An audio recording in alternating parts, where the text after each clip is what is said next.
Hello friends, welcome to மக்கள் சேவை channel. இன்றைக்கி நம்ம ஒரு சூப்பரான இன்ஃபர்மேஷன் பற்றி தான் பார்க்க போகிறோம். அதாவது தமிழக ரேஷன் அட்டைதாரர்களுக்கு ஒரு முக்கிய அறிவிப்பு வெளியே இருக்குது. இப்போ இதை பற்றின மொத்த இன்ஃபர்மேஷன் தான் இந்த வீடியோ பார்க்க போகிறோம். இந்த வீடியோ ஸ்கிப் பண்ணாமல் ஃபுல்லாக பாருங்க. அது மட்டும் அல்ல, இந்த வீடியோ நிறைய பேருக்கு ஷேர் பண்ணுங்க. ஓகே, அதாவது ரேஷன் கடைகளில் போயிட்டு நமக்கான பொருட்களை வாங்கிட்டு வருவோம். இருந்தாலும் ஒரு சில பேர், அதாவது வயசானவங்க, அந்த மாதிரி டைரெக்டாக போயிட்டு பொருட்களை வாங்க முடியாத சுச்சுவேஷனில் இருப்பாங்க. அவங்களுக்கு என்ன பண்ணலாம் அப்படின்றத பற்றி தமிழக அரசு வெளியிட்டிருக்காங்க பாருங்கள். அதாவது பிரதிநிதி வழியாக பொருட்களை பெறும் வசதியை பார்த்தா கொண்டு வந்திருக்காங்க. மூத்த குடிமக்கள், மாற்றுத்திறனாளிகள் மற்றும் உடல்நலம் குன்றியவர்கள், இவங்க 3 பேரால் போயிட்டு டைரெக்டாக அந்த ரேஷன் கடைக்கு போயிட்டு வரிசையில் நின்று அவங்களுக்கான பொருட்களை வாங்க முடியாத இருப்பாங்க. அவங்கள மாரி ஆட்களுக்கு நியாய விலை கடைகளில் நேரடியாக சென்று பொருட்களை பெற முடியாதால் அவர்களுக்காக பிரதிநிதி நியமிக்க தமிழ்நாடு அரசால் வழி வகுக்கப்பட்டுள்ளது அப்படின்றத மென்ஷன் பண்ணியிருக்காங்க.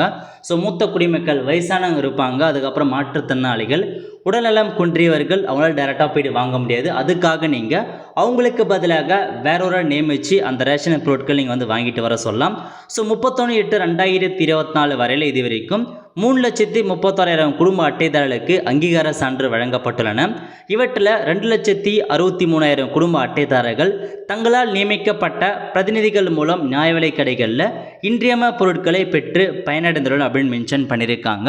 அதாவது யூஸ்வலாக நமக்கான ரேஷன் பொருட்கள் வாங்கணும் அப்படின்னா அந்த ரேஷன் கடையில் யாராச்சும் ஒருத்தர் போயிட்டு கைரேகை வச்சா மட்டும்தான் அவங்களுக்கான பொருட்களை வாங்க முடியும். இருந்தாலும் ஒரு சில பேரால் டைரெக்டாக போக முடியாது. அதன் காரணமாக அவங்க யாரை நியமிக்கிறாங்களோ அவங்க போயிட்டு அவங்களுக்கு பதிலாக ரேஷன் கடையில் பொருட்கள் வாங்கிக்கலாம். அதுக்கு என்ன பண்ணலாம் அப்படின்னா, அங்கீகார சான்று அப்படின்னு ஒரு சர்டிஃபிகேட் இருக்குது பாருங்கள். அது எங்கே இருக்கலாம்னா டிஎன்பிடிஎஸ் வெப்சைட் இருக்குது பாருங்கள். இந்த வெப்சைட்டில் அப்படியே கீழே வந்தீங்க அப்படின்னா இதில் கொடுத்துருக்காங்க பாருங்கள், அங்கீகார சான்று பதிவிறக்கம்னு. இந்த ஆப்ஷன் நீங்கள் கிளிக் பண்ணால் போதும்.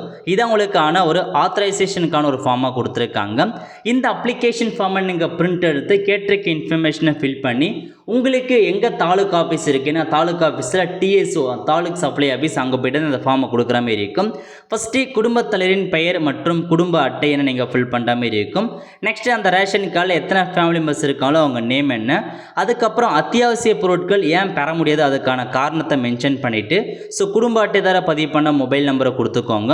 கொடுத்துட்டு அத்தியாவசிய பொருள் பெற நியமிக்கப்படும் நபர், நீங்கள் யாரை நியமிக்கிறீங்களோ அவங்க பெயர் என்ன, அவங்க குடும்ப அட்டை என்ன அப்படின்றத ஃபில் பண்ணிவிட்டு, ஸோ சான்று, நீங்கள் சுய சான்று, உங்கள் பெயர் என்ன, ஃபாதர் நேம் எல்லாமே கொடுத்துட்டு, இந்த பர்சனை நான் பார்த்தா அத்தியாவசிய பொருட்களை வாங்குறதுக்கு நான் நியமிக்கிறேன் மாரி போட்டுட்டு உங்கள் சைன் பண்ணுற மாரி இருக்கும். சைன் பண்ணிவிட்டு கீழே வட்ட வழங்கல் அப்படின்னு சைன் இருக்க பாருங்கள். இதில் அவங்க சைன் பண்ணிட்டாங்கன்னா இந்த சர்டிஃபிகேட்டை வச்சு அந்த சம்மந்தப்பட்ட நபர் போக முடியாதால் நீங்கள் யாரை நியமிக்கிறீங்களோ அவங்க போயிட்டு உங்களுக்கு பதிலாக பொருட்களை வாங்கி கொடுப்பாங்க. ஸோ இதான் ஒரு அப்டேட்டாக கொண்டு வந்திருக்காங்க. இந்த ஸ்கீம் எப்போதான் இருக்குது, பட் நிறைய பேருக்கு தெரியாமல் இருக்குது. ஸோ ரேஷன் கடைக்கு போக முடியாத வயதானவர்கள், டிஃப்ரெண்ட் எவ்வளோ பர்சன், அவங்க நீங்கள் ஒரு பிரதிநிதி நியமித்து உங்களுக்கு பதிலாக அவங்கள ரேஷன் பொருட்கள் நீங்கள் வாங்க சொல்லலாம். ஸோ இதான் உங்களுக்கான அப்டேட். ஸோ நிறைய பேருக்கு தெரியாமல் இருக்குது. இந்த இன்ஃபர்மேஷன் நிறைய பேருக்கு ஷேர் பண்ணுங்கள். தேங்க்யூ.